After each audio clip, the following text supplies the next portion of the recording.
Welcome all. Today we will learn our continuation part of chapter 1, Sources of History. Student, this is our second part. So let's see to the continuation part, written sources. Okay, here the meaning. Sources which are in written form, they are called written sources. Now let's see written sources. We learn about significant historical events in the medieval period from sources like the writing styles of scripts like Devanagari, Arabic, Persian, Modi, etc. as also from the varieties of different languages, Bhurjapatras, religious manuscripts, treatises, edicts, decrees, biographies, paintings, etc. We can gather information about the food items, attire, conventions, and rules of conduct of the people, festivals, and about people's life, etc.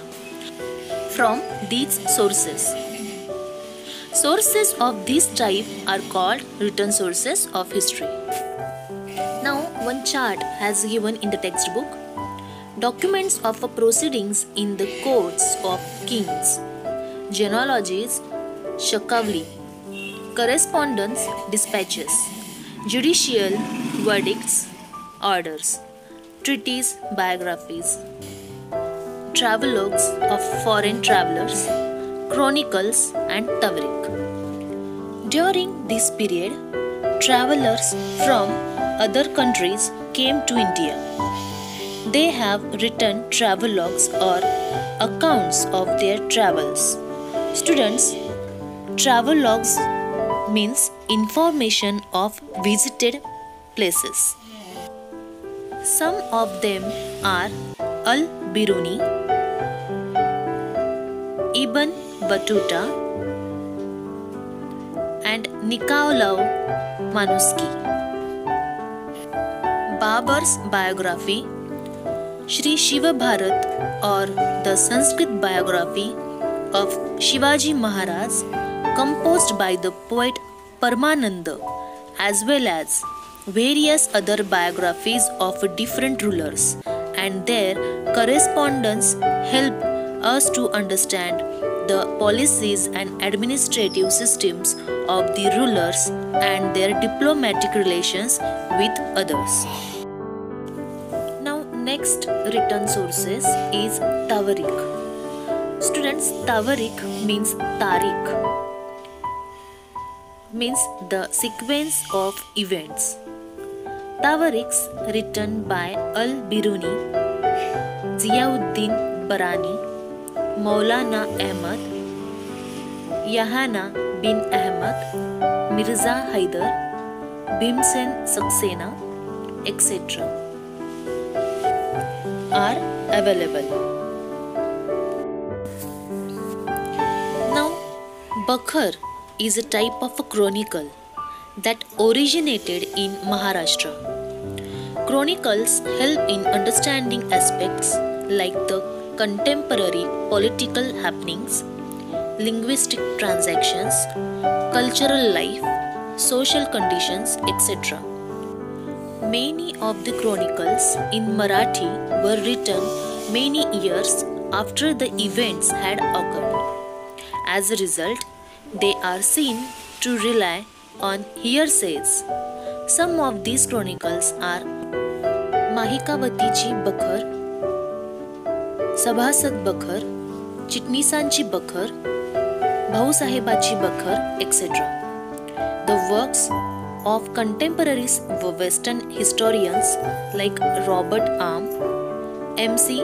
Springell, and Grant Duff are also important. What we have learned, we will revise in written sources. During this period, travelers from other countries came to India. Bakhar is a type of chronicle that originated in Maharashtra. Chronicle contemporary political happenings, linguistic transaction, cultural life, and social condition. Next sources are oral sources. The sources which are in oral form and transfer to generation, they are called oral sources. Some examples are here: folk songs, gathas, shlokas, abhangas, povadas, proverbs, legends, and myths. Such type of sources are called oral sources of history. History is written with the help of the three types of sources mentioned above. Even after it has been written down, research on it goes on continuously. New sources and information come to light through this research.